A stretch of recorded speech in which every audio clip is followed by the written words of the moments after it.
Excuse me, Thrive Nation. I have to take this call real quick. Hello, and thank you for calling Clay Clark's Podcast and Taxidermy. If you'll kill it, we will make it look great for a very long time. How can I help you? Hey, Clay, John Maxwell. How are you doing today? Great. I didn't recognize the number, and so I thought you might have been calling about my other side hustle there. Some shows don't need a celebrity narrator to introduce the show, but this show does. 2 men, 8 kids, co-created by 2 different women, 13 multi-million-dollar businesses.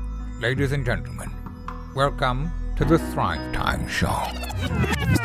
3, 2, 1, here we go! Started from the bottom, now we here. Started from the bottom, and we'll show you how to get here. Started from the bottom, now we here. Started from the bottom, now we here.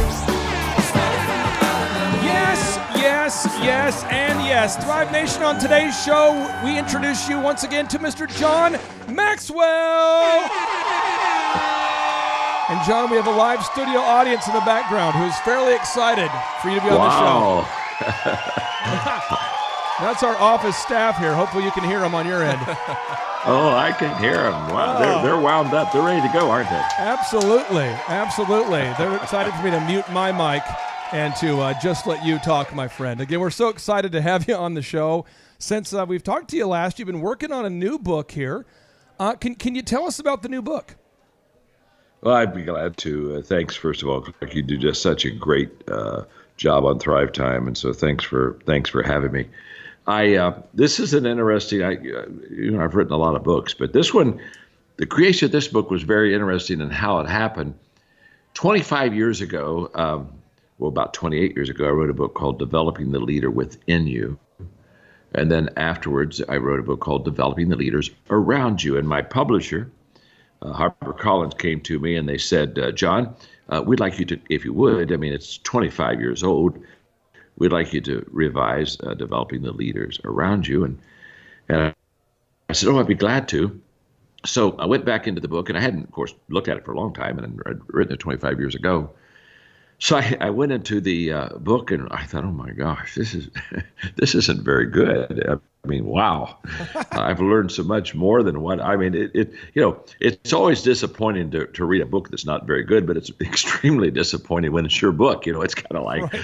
Wow, I'm the author, right? And I had just developed and grown so much in the 25 years. So when I started revising chapter 1, there wasn't one thing in the original book that I used in this one. And I got to the second chapter, there was a story and a quote I used in that one. The third chapter, again, nothing. And by the fourth chapter, I thought, I'm not revising a book here. I'm writing a new book. And so this is how really the Leader's Greatest Return really evolved. It was going to be a revised Developing the Leader Around You, like a 2.0. And I've learned so much and I've grown so much. And in developing leaders, when I wrote that 25 years ago, I was kind of a young leader and I didn't have a lot of experience in developing people, but I've had an amazing amount of experience in the meantime. And so I just wanted to write a much better, more mature book on how do you develop leaders, because I'm passionate about this. Because when people walk to me and they're in a leadership position or they're a leader, and they say, Clay, they say to me, John, I want to, I really want to become a great leader or a better leader. What do I do? And I tell them that you become a better leader by developing better leaders. And there's a self-development part of my leadership, which is very essential. But and that adds, there's an addition there. But when you really develop other leaders and you develop better leaders, there's a multiplying, compounding, ridiculous return from that. So I'm very excited about the book. And I'm very excited about the book because there's a lot of leadership books out, but you won't find very many leadership books that talk about developing other leaders. Most leaders, Clay, don't develop other leaders. They just develop themselves, and then they have followers. They've got a lot of followers. And that's good. Nothing wrong with that. But there's no multiplication with followers. There might be some addition, but there's no compounding. But the moment that you start really working and developing intentionally other leaders, then everything begins to compound. So I'm very excited about the book because of that. One of my clients, Pastor Brian Gibson, is a big fan of yours. He has 4 campuses. His church is called His Church. He has 4 campuses. Yeah. And I know he has a ton of leadership questions for you. He has thousands of members. But one question that I would ask on behalf of Brian and all the pastors out there listening and all the business leaders is, where do most people get it wrong when it comes to attracting and developing and multiplying leaders as opposed to followers? Well, where they miss it is, well, there are a couple things that they miss. And first of all, Clark, there are some leaders that they don't want other leaders around them. There are some leaders that they don't want other leaders around them. There are some leaders that they don't want other leaders around them. They're insecure, and they're maybe a little bit threatened by other people who maybe have a better idea. And so there's a certain amount of leaders who just want followers. That's one. Number 2 is we miss it in the fact that developing leaders is not easy. If you yourself are a pretty good leader, attracting followers is very easy. You can do that very quickly. But there's a difference between attracting followers and developing leaders, because followers, they're just looking for somebody that has a vision, and they want to get on that leadership train and take the trip. But you start developing leaders. I've often said, leading leaders is like herding cats. I mean, it's just not an easy thing to do. Right. And it's they don't fall in line. They don't get up every day and say, "What do you have for me today?" They've got their own ideas, and they're doing their own thing. And so many leaders don't develop leaders because it's much more difficult. It takes more time, takes more energy, and you've got to be a pretty good leader for another leader to follow you or to be developed by you, because they're not going to do that if you're not a good leader yourself. Like begets like. The law of magnetism in my book, The 21 Irrefutable Laws of Leadership, just says we attract who we are, not who we want. So for me to develop other leaders, I have to be a good leader myself, and then I have to put up with the uphill issues of developing leaders, because it's not easy.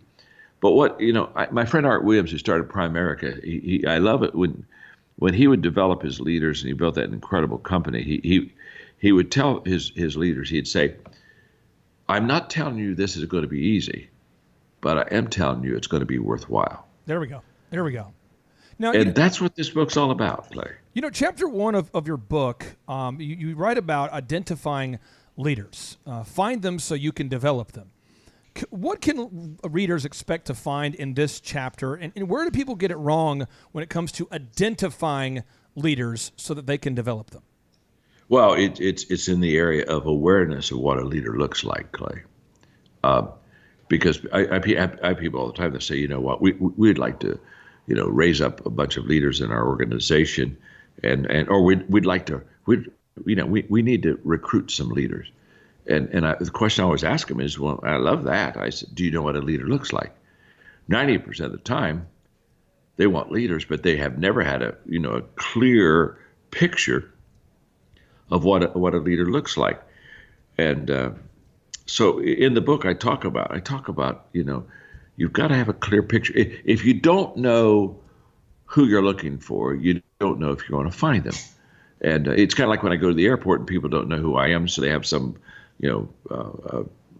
chauffeur to pick me up, and so that person's in baggage claim, and they're just standing there by the bags, and they've got their hand and arm in the air, and they got it on the end of their hand. They got my name, and I get off the plane, get through security, go down the baggage area. I look for hands in the air, and I see my name. I go up and say, "Hey, I'm John Maxwell." And I love. They'll look at me. And they say this whole time. They'll say, "Oh, I found you." They'll say, "I found you," and I want to say, "You didn't find me at all.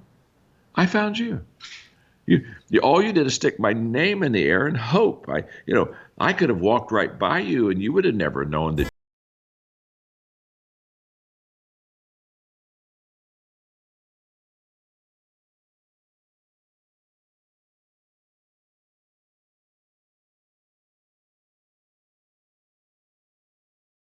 have it. But Clay, they didn't find me. They just put my name up there, and honestly, they hoped I would find them.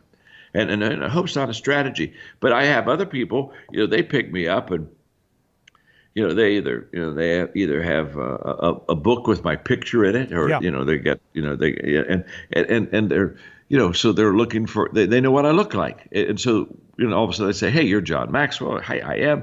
Wow, how'd you know me? Well, I got your picture here. Well, they found me because they knew what I looked like.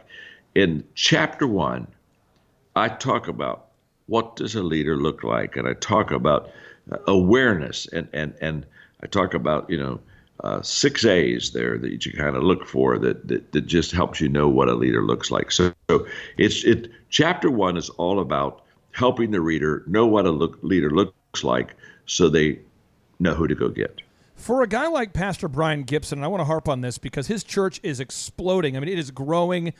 His church, they have a campus in Amarillo, one in Owensboro, 2 other locations. I mean, they are just growing on a very practical level, and maybe even on a daily schedule level. I know you're a big fan of having a calendar and a very intentional agenda.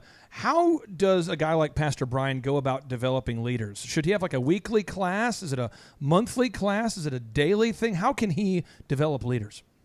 Well, he first of all doesn't try to develop leaders. He develops a leadership culture. He creates an environment as a leader that is conducive for people to learn leadership, practice leadership. That's also a kind of a magnet that attracts people who like to lead, and he sets that leadership culture up. And a leadership culture. Wow, it's kind of like Chick-fil-A, who has done such an incredible, outstanding job developing a leadership culture. A leadership culture is a place where people really can find leadership development conducive. Mark Miller, who's a key executive at Chick-fil-A, is a good friend of mine. He literally says their slogan at Chick-fil-A is "Leaders Made Here," and how does that happen? This is a fast food restaurant. How does that happen? Well, you develop a leadership culture by letting people. I talk about this in chapter 3 a little bit about inviting them to the leadership table and allowing them to come and be a part of an environment of leaders. And you develop leaders and develop a leadership culture by letting them practice leadership. So leadership is it's not learned in a classroom. I mean, although you can learn characteristics of a leader, but leaders leaders become leaders because they get to practice leadership and they get. So there's a leadership culture is a place where you take people and give them a chance to lead. And say, okay, here's your responsibility, and I just empower you. Go for it, and you help them. You really just help them engage in practicing leadership, of which they learn what's good, what's not good. Let me give you an example of that. We have a nonprofit organization, Equip. Well, I have 2 nonprofit organizations, John Maxwell Leadership Foundation and Equip, that does transformation of countries.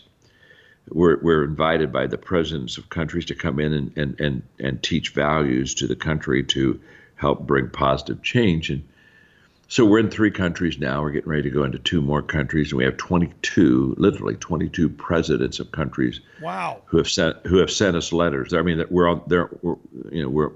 they're on the waiting list, and we have a very effective process of knowing how to bring positive change in the community. And we start by getting permission from the top of the 8 streams of influence, president or government, and then business, education, media, arts, religion, health, and sports. And we get buy-in from them that they'll let us come in and do these leadership roundtables. And we have millions of people in these roundtables now. And it's an amazing story, but I don't want to get sidetracked. I'm talking about this, how to develop a leadership culture. Yeah. So one of the things we do is we have a junior high curriculum for kids. on 3 years of curriculums for 7th, 8th, and 9th on values. And the whole thesis is when a person learns good values and then they begin to live them out, they become more valuable. They become more valuable to themselves. They become more valuable to the family. They become more valuable to their community. Their whole value increases because they're learning and living out good values. And so we do them in round tables. And so we do them in classrooms, again, around tables of 6 to 8. But the kids lead and facilitate the round tables, not the teacher. And so what's happening is these kids in school, and this is not before or after school. This is in the regular curriculum of a class. They're practicing leadership, and all of a sudden teachers are just seeing kids. Some kids are popping up and they're saying, "Wow, this child has some leadership potential." Well, how did they discover that? They let them practice leadership. And so when anybody comes and says, "I want to have a leadership culture," you've got to do two things. You've got to let them practice leadership, and then again, you have to equip them. Chris Hodges is a very close friend of mine and has church at the Highlands and has a enormous church. I think it's the second largest church in America. I think they average about 55, 60,000 a Sunday. And, they have many campuses. You're talking about Brian having 4. Well, he has maybe 15. Wow. And what they do is at each campus, it's another chance for them to put people in leadership positions to practice leadership. And he said, "John, we found two things. If we let them practice leadership and then we speak leadership into them as far as we see these things happening to you as a leader," he said, we just find that they're just raising up, and we're raising up hundreds of leaders. So you've got to develop a leadership culture. And leadership culture is where there's a bias towards leadership and everybody gets to practice it. And when you say practice, would you advise maybe to let somebody lead maybe a youth group service or to lead like a home fellowship group, or what's a practical way to? Yes, all of it. All of it. What I tell person, whatever you're doing has leadership potential. And leadership is the ability to influence people. So let's look at your job and ask ourselves a simple question. How can you do your job well? And while you're doing your job well, how can you influence people in a positive way? And one of the ways we help people say, we want to empower you to make decisions. So you've got a receptionist out there, but we say, okay, yes, you have a job of kind of directing traffic in this company and in and out of the lobby. Yes, that's your job. But now let's talk about how can we help you to lead well in this job. And what I do is I let them have the job for a few months, and then we come around and we say, okay, talk to me. What doesn't work here? What do you love about your job?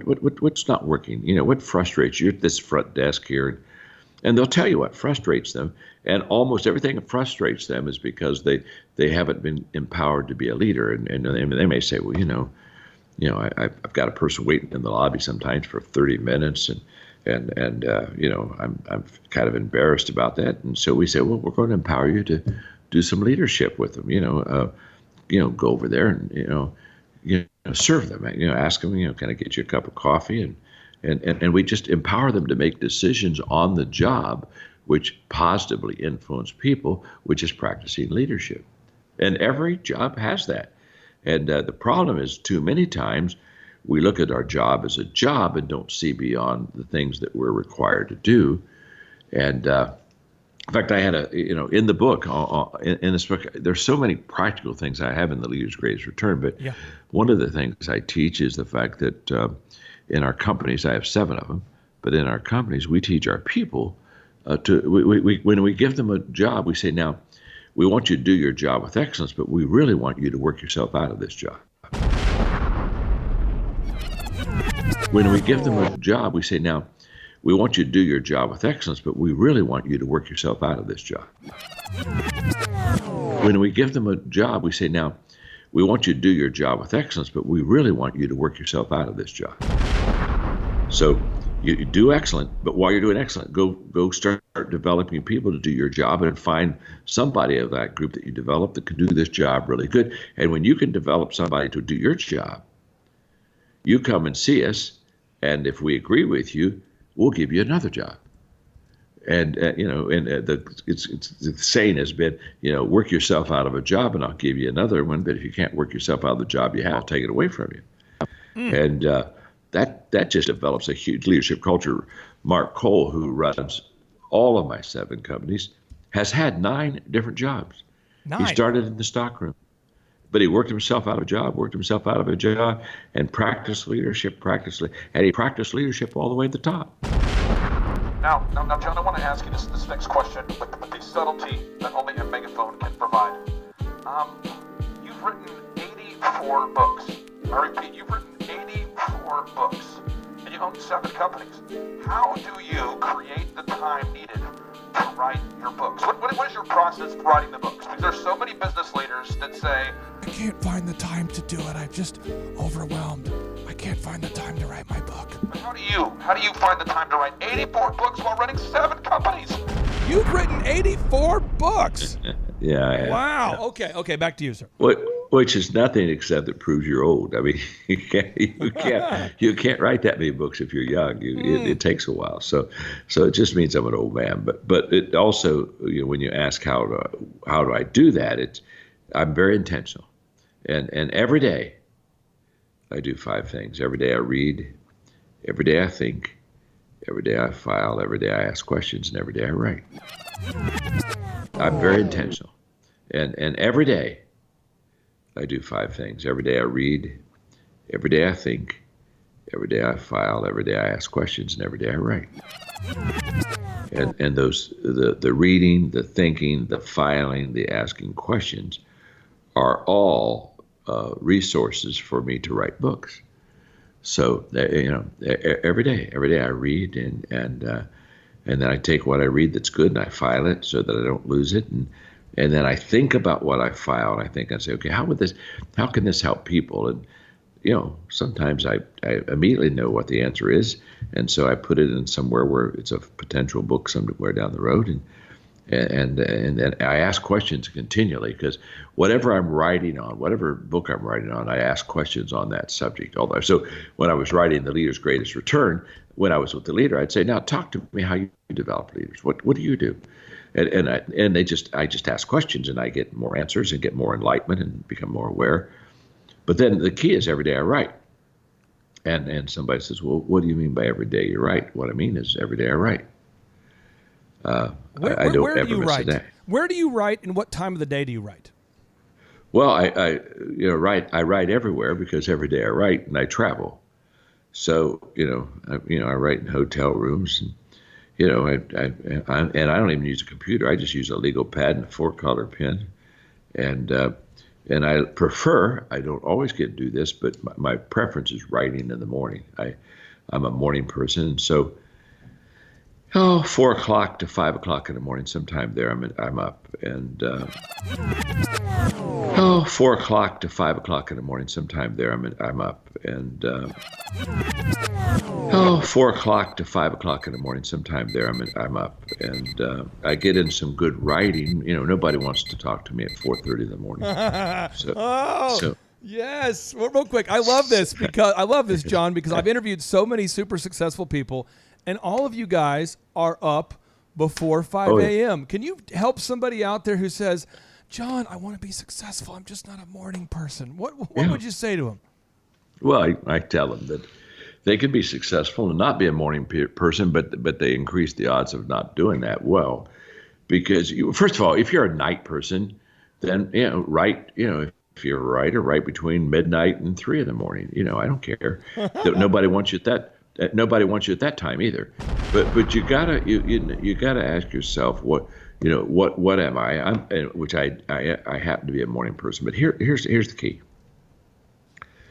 The fastest person doesn't win the race.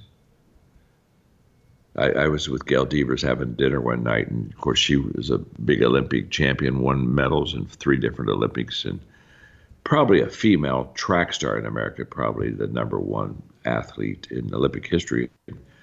So at the end of the meal, I said, Gail, I've been thinking about the dinner. I think if you and I ran a 100-yard race, I could win. And she looked at me and said, you're kidding. I said, no, I'm not kidding. No, I think I could win. And She was with her husband. She said, "Did you hear him?" Yeah, I heard that. Anyway, I got her competitive juices going. She's about ready to take her high heels off in that restaurant and go take me out in front of it. We're going to run a block. I mean, she was ready to let me eat dust. And I got her right to the tipping point. I said, Gail, I said, listen to me carefully, because I have thought about this. If you and I had a 100-yard race, I said, I think I could win if you gave me an 80-yard head start. And she started laughing. And she said, well, of course, if I gave you an 80-yard head start, you could win the race. And by the way, Clark, I wanted to say 70 yards, but I wasn't sure I could win with 70 yards. But at 80 yards, this fat boy could get across the line first. I knew that. And here's the whole point. This is what I want your listeners to catch today. It's very simple. Yeah. The fastest person doesn't win the race. It's the one who gets started first. Always. That's good. You mentioned that you write your books methodically using a pen and a pad. You're using a pen and a pad. Is that the technology you're using to write your books typically? Yeah, it's just a legal pad and a 4-color pen, black, blue, red, and green ink. And each color means something different. And yeah, I just, when I finish a book, I've got, 240 legal pages written. And that's how I do it. How many times? I love. How many times do you typically edit a book before it's ready to go? I mean, how many times does it go back between you and an editor before it's ready to ship? Twice. Twice. Just twice. Yeah. Okay. Yeah. You are blowing my mind. My mind might explode. I love this. I love this. Well. First of all, I've done it a long time, and pretty well. I don't give them a product until it's already pretty good and done. And I've got a team. I've got a team of 3 people that help me with the book. And I mean, it's different eyes looking at the book and different input. And so it's not just me. And, if the 4 of us can't get a manuscript pretty well done for the publisher that is pretty good, then we're in the wrong business probably. Well, John, we have so many of our listeners that love your books, and one of our listeners who really loves your books, his name is Corey Minter, Minter, and he owns a company called Trinity Employment Specialists. These guys do staffing for hospitals, so hospitals needing doctors and really high-level professional staffing. And so Corey wanted to ask you a few questions on today's show. So Corey, meet John Maxwell. Mr. Maxwell, it's great to meet you. I can't believe I'm talking to you right now, actually. It's my privilege, Corey. Nice to meet you, friend. I think I'm the one that's privileged. I want to jump into this real quick because we only have so much time. I love asking really great leaders this one question: what are your limits? And so that's such a big, deep question, but for this show, how do you set your limits, specifically with your schedule? Well, first of all, Corey, probably I'm going to disappoint you. I have a lot of limits. I think the first thing that a leader needs to do is be very aware. Very aware of what I'm very aware of what I do well, and I'm very aware of what I don't do well. And basically, I do 3 things really well. I lead well, I create well, and I speak and communicate well. Those are the 3 things I do well. So I do those 3 things, Corey, period. All right. And people say, well, what do you mean you just do those 3 things? What I mean is I just do those 3 things. Very simple. Everything else is done by people that are just better than I am. And they come around me. The people around me complete me. The people around me compliment me. The people around me allow me to stay in my strength zone so that I can be productive. And I'm incredibly grateful for those people. I mean, my executive assistant, Linda's been with me for 32 years. Mark Cole, who runs everything with me, has been with me for 20 years. My Charlie Wetzel, the lead guy on my writing team, has been with me for 24 years. They just really make up all the difference, and so I allow them to. I don't try to control. I just basically say, you do this better than me, so you do this. And then we come together and we just add value to one another. And I just stay in that sweet spot. And so when people ask me, again, how can you write that many books? Well, it's very simple. I do it every day. Well, why do I do it? Why can I do it? How can I do it every day? I don't have 17 things to do. Right. That's why. I do three things, and I do them well. And then I bring everybody else around me, and they do the rest. And then I point to them, and I give them the credit because they're the ones that deserve the credit. So, what great leaders take the vision or the work from me to we. And so I don't have any me work. I have we work.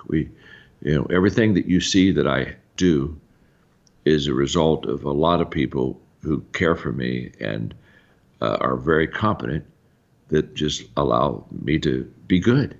And it's that really, Corey. It's that simple. John, I want to ask you this because I've heard you say that we all have uphill hopes and downhill habits. Yeah, habits. What do you mean by that?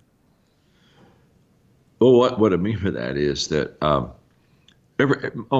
start to say everybody, most people have hopes for their life and dreams for their life, and all those dreams and hopes, whatever they are, they're all uphill. It's not easy. It doesn't happen fast. If success were easy, everybody'd be successful, and so it's all uphill. All the good stuff, everything worthwhile, it's uphill. There's nothing worthwhile. I mean, if you have a good marriage, it's because you worked at it. I mean, marriage is difficult. I mean, building a business is difficult. It's all difficult. There's nothing easy about it. I don't understand anybody thinking, well, it's easy. It's easy to make a lot of money. Well, if it is, then everybody have a lot of money. If it's easy to have a great marriage, then people would be married. I mean, for 50 years, and it's not easy. So it's all a struggle. And by the way, to go uphill, Clark, you have to be intentional. Right. You don't no one ever accidentally climbed a hill. I mean, nobody ever got to the top of the hill and then looked at their friends and said, now, my gosh, how did we get here? Now it's intentional. You are very intentional. You've worked uphill to write this new book, The Leader's Greatest Return. And in chapter 2 of this book that you worked tirelessly on to create, you talk about attracting leaders and inviting them to the leadership table. What does the process of attracting leaders look like, and where do you see people getting it wrong? Well, I think where people get it wrong is that I think leaders stay too isolated. And there's something beautiful about a table. I mean, I love a table. And I could go on for a long time lecturing just on the beauty of a table, whether it's a table where you sit down and have a meal together with friends, or whether it's a table where you sit down and think of ways to improve people's lives, have a creative table. But there's a leadership table, and that's where you invite people to sit down and talk to other leaders and discuss the subject of leadership and ask questions. And I think it's a very engaging term. And in this chapter, I talk about everybody needs to create a leadership table. And it's just a place literally where potential leaders, they're not there yet, but potential leaders can sit close to better leaders. And while they sit there, they can learn from them, they can listen, they can participate, they can ask questions. And so I just think it's very important in a leadership culture to not exclude anyone, just, let them sit at the table. Now, once they start practicing leadership, they begin to set themselves apart as far as who are what you might call your A-list leaders and your B-list leaders, maybe even your C-list leaders. But they begin to set themselves apart. But they don't set themselves apart until they get to practice leadership. And I say the first step of practicing leadership is let them get into a leadership environment where they hear leadership discussions, because what happens is people grow into the conversation that you have around them. And so if I'm around conversations where leaders are talking about solving problems and creating solutions, after a while, I'm going to think about solving problems and creating solutions. And so it's that environment. And I love this second chapter of the book because I've never read anybody else talk about it, but it's just a very simple, practical idea of to have a table, and you get somebody new on your team. Say, hey, you sit for a couple months at our leadership table and let them hear the questions and let them participate, and very soon you'll see the ones who kind of lean in toward leadership, and you'll see the ones who kind of lean back and lean away from it. True. They're not anti. It just doesn't attract them.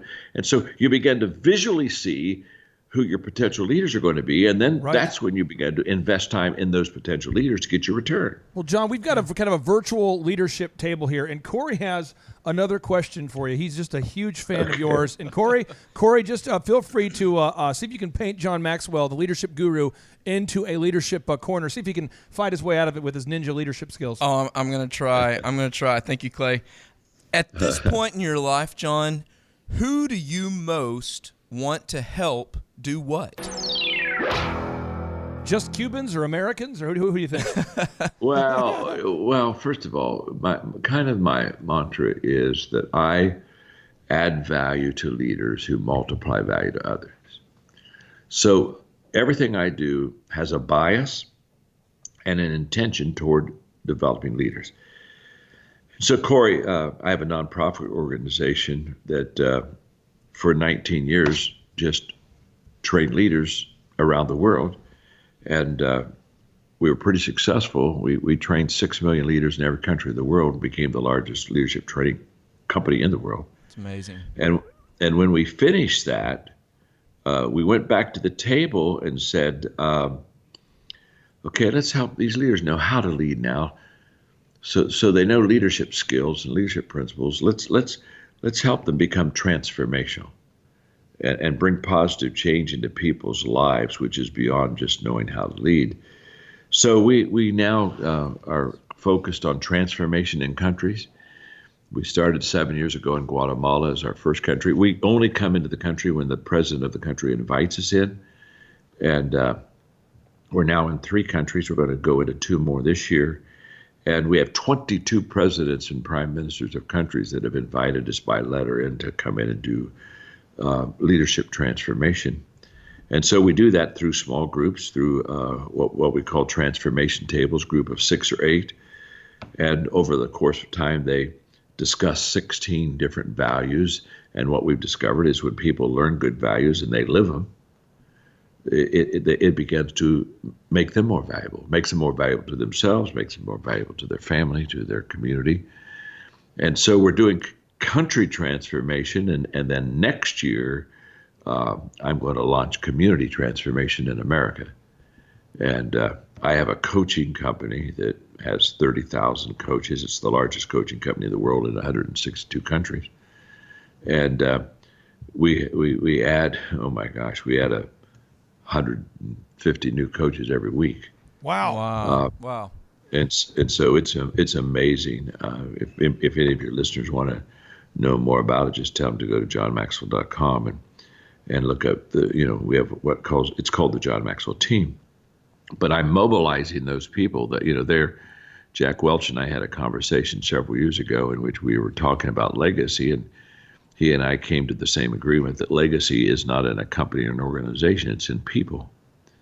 You continue your legacy through people. And so I literally started the John Maxwell team, which is our coaching company, to literally to develop a legacy of leadership and values. And so we're going to start community transformation next year in America, and we're going to mobilize those coaches to be catalytic in their communities to bring about transformation. We've got curriculum of roundtables for adults. We have leadership curriculum for junior high kids. We've got over 1.5 million kids going through our curriculum in high school or in junior high right now, and it's values. It's about values, and so that's my passion, Corey. That's if there's one thing I'm putting my time in is transformation of countries, and then I want to bring it back to America, because the answer is not going to happen in government or in D.C. It's going to happen when people take their own communities back and say, I'm going to make a difference right here where I am with people that I already know. And so it's very exciting, Corey. And good night. As much as you read and hear my stuff, you need to become one of my coaches. You need to quit fooling around. Oh, man. I need to get busy, right? No, John, I want to ask. That's right. I want to ask this real quick. On the you talk a lot about the power of intentional living. I've heard you talk about it, write about it. You've definitely talked about it. And what happens that I find as a consultant for people, I work with a lot of churches and business owners, is a business owner says, you know what, I'm going to be intentional. The pastor says, you know what, I'm going to be intentional. And then they get to work at, let's say, 7 a.m., they're bombarded with 13 hours a week of emails on average. They're bombarded by got-a-minute meetings. They're bombarded by everyone's got a different opinion.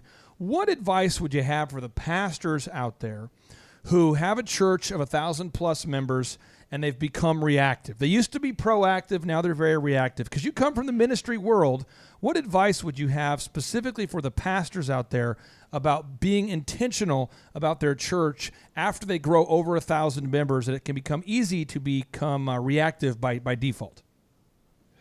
Well, it's a great question, Clark, and the answer is that you have to be intentional in your priorities. Just living an intentional life, I can intentionally go do errands every day and say, I know what I'm doing. I'm doing errands intentionally, but there may be no return there. So this is going to be very helpful.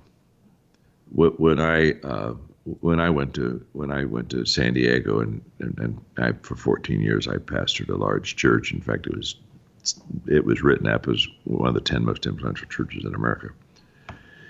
And I sat down with the search committee before I ever became the lead pastor there, and they asked me questions for 3 hours, and I answered their questions. And finally, they said, "We're done. Do you have any questions?" I said, "Well, I just have one." I said, "We've covered most of the stuff." But I said, "This is a very important question, and it may take us a while to answer it tonight, but I got to have an answer." I said, "If I become the lead pastor of this church, what do I have to do that no one else can do except me?" That's the question. Wow. Now, this is a huge question. This will change everybody's. All of your listeners, I don't care what business, whatever you're doing, this question changed your life.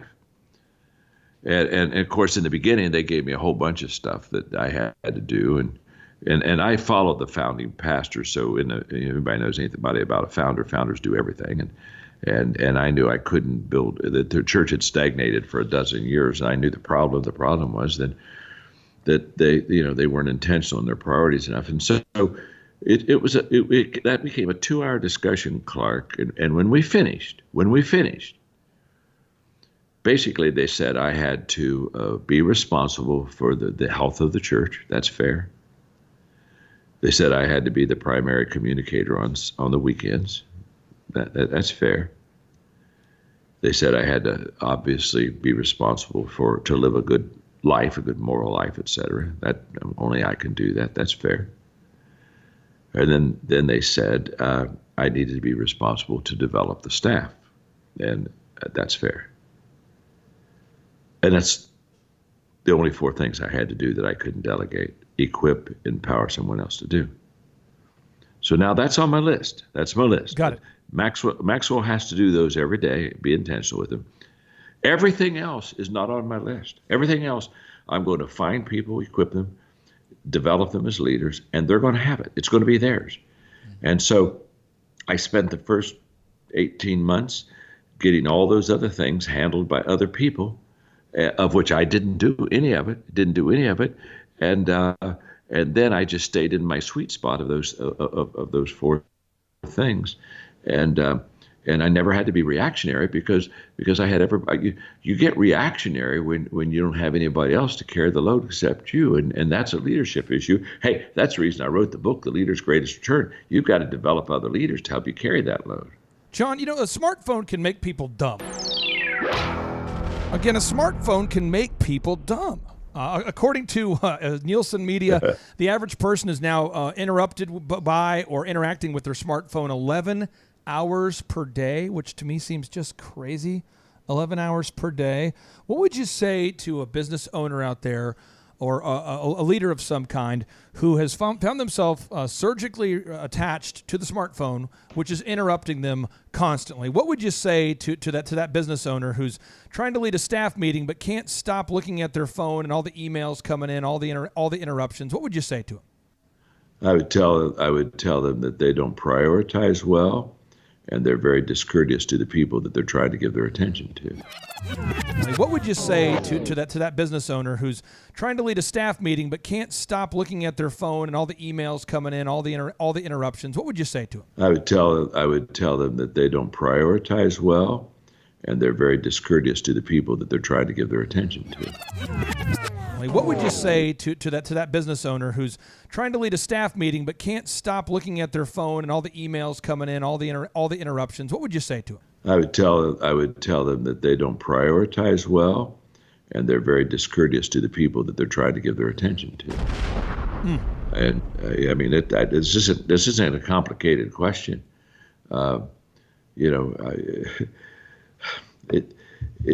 Every distraction keeps a person from having traction. Traction is to pull in for a cause, and distraction is to pull away from the cause. And so, I have no idea why people would do that, except the fact that they're discourteous to other people that they're with. I mean, when I see people, they're trying to talk to me and they're looking at their phone a dozen times. After a while, I look up and say, "No, let me just maybe we need to shorten the conversation up. Do you want to talk to the phone, or do you want to talk to me? But let's make a decision. It's okay. If you want to talk to the phone, I got other things to go do." That's powerful. But it's ridiculous. So I want to say it's stupidity, but it's probably just discourteous. And so when people have their phone attached to their, I've got an iPhone, and I got people wanting me. When you have 7 companies, you probably have enough people like to have your attention for something, and so you gotta say, for the next 3 hours, I don't even have my phone with me. Here. Powerful. I don't, it's not complicated. It's very easy to do.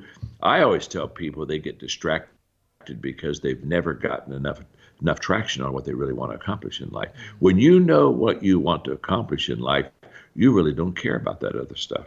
True. That is powerful. You are just full of knowledge bombs. I want to respect your time, and we have a chance here for 90 seconds and 2 final questions. Corey, you got one more question for John Maxwell. Thanks, Clay. This is a Corey show today. Oh, man. Oh, he's a huge fan. Hey, and thank you, Clay. I really appreciate it. Corey, you need to be a coach. Go to JohnMaxwell.com. I'm gonna zoom my internet there as soon as this show is over, John. Hey, if you were a coach, I'd certify you, and you get all these questions answered a lot quicker than being on Clark's show. Go ahead. I'm on there. I'm having fun. I love it. You have moved over into the business world, but you're a man of faith. What is the best advice that you would like to share with other businessmen who are also very strong in their faith, but they don't work, but they work in a secular world? Well, I love that question. I would honestly wish I had an hour to discuss it with you, Corey, because it's the world that I live in, and it's the world that I love. And I would say 3 things quickly. One is you unconditionally love people. Period. Yes. End of story. And somebody said, well, what does it mean to unconditionally love somebody? It means that you don't put any conditions of love on them. You love them, who they are, as they are, where they are. Period. Discussion's over.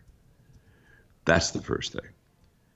Because you can never be salt and light into a secular community if you're drawing lines and judging and